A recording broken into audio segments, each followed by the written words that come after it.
Hey, and welcome back to the tiny garage, and we are here again at the weekend. I'm sorry that I haven't put videos up for a couple of weeks. It's because what I've found is if I concentrate on videos, I don't get much stuff done in the garage. I thought it was going to be kind of easy and I just do a little bit sort of once in a while, but I end up thinking about videos and not about motorcycles. So I guess I wanted to get some stuff done and just catch you up on what's going on. So let's have a look around and see where we're at. All right, starting on the Carabela. We are actually getting there. So these are the two front forks. They're painted and assembled and ready to go. And this is the front wheel, which is all assembled, ready to go, has its inner tube and is 100% ready. So basically I got to put that on those and then that goes on the front here with these parts. And if we just go outside for a sec, it's moving around here. I'm just painting the lower triple. So once that's ready, the entire front end goes back together and we have a complete rolling chassis and we start on the engine. So that's cool. It's actually a little further along than it could have been. So the next thing is I need to do some welding. So I need to weld this section on here. I need to weld possibly this on here, although that might interfere with removing this. We need to do some seat stuff, and all of that involves having a welder, which I didn't have, and I now do have. So this is my incredibly inexpensive Yes Welder Flux 135. I have never welded in my life, and I'm learning to do it. So far I've run down a couple of beads, and that's terrifying and awesome at the same time. So I'm actually going to do a video on this thing to let you know what a $100 and whatever it is, $80, if that, welder will do. It's a flux core MIG, so no bottles, no mucking around. And so far I have to say I'm pretty impressed with what it can do. I also bought, because I actually don't have anything, of course, I bought the Yes Welder sort of cheapy auto darken helmet, which works amazingly. So pretty much we're all set up and ready to go. So I will be doing a video on that soon.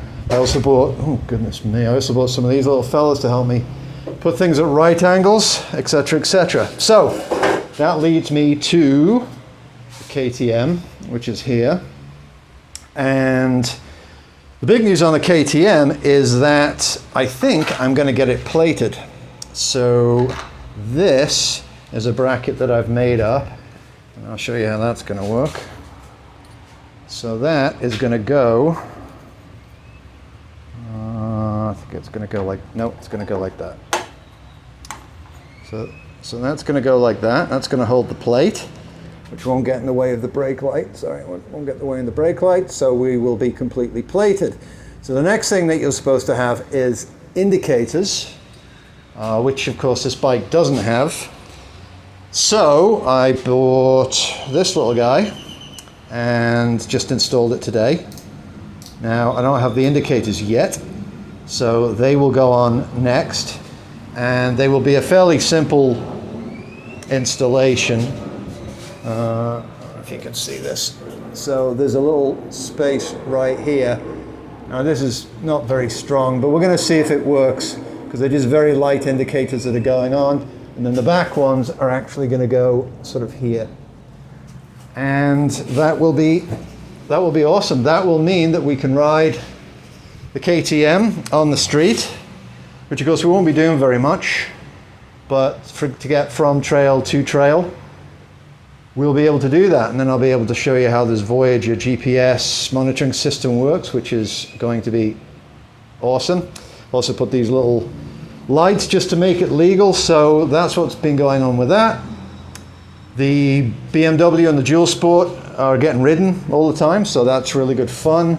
And the only other thing that's going on is that I am doing some racing lessons at the track. I'll put in a little video of me doing that. All right, so hoping to get better at riding with the track lessons. I'm having a huge amount of fun doing that. We're going to get the KTM on the street, road legal. We're getting there on the Carabela.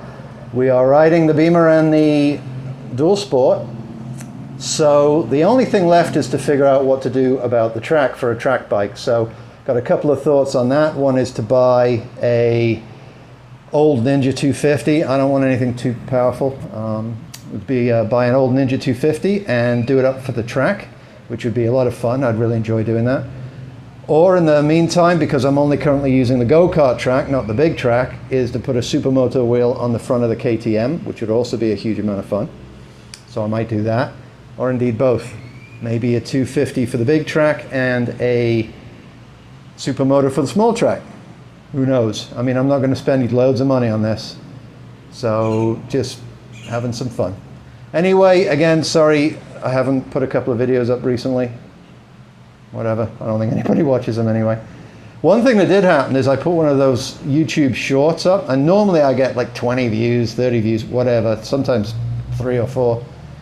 I put one of those shorts up and got 1,400 views, which is just, I don't even, and it was a wheel going round and round to, I think, Beethoven's Ninth. Whatever. Anyway, have a great one, have a great week ahead, and I'll catch you next time. Bye.